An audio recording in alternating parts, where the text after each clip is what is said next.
Okay, so C2 movement, very similar. So if we're doing the velocity-based version of it, all that is you're going to be here, you're holding an isometric position on the bottom, and you're initiating that into a jump.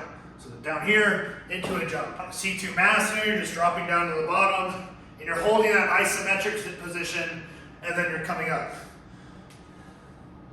Holding it down, coming up.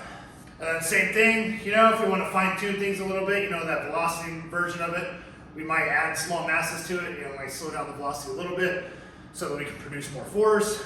Likewise, we may decrease or increase the mass of the mass-based version of it to kind of fine tune things on the velocity end on that a little, to fine tune the velocity things on that to facilitate our goals on that front as well.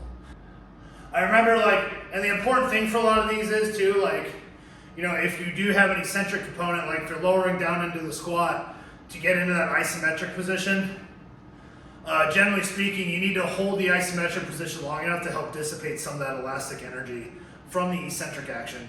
Otherwise, it becomes more like a C3 movement. Likewise, if you're doing a C3 exercise, and if that isometric phase in between the eccentric and the concentric phase is too long, it makes it more similar to a C2 movement. So anyways, that's your C2 movement. We'll carry on to the C3 for the next video.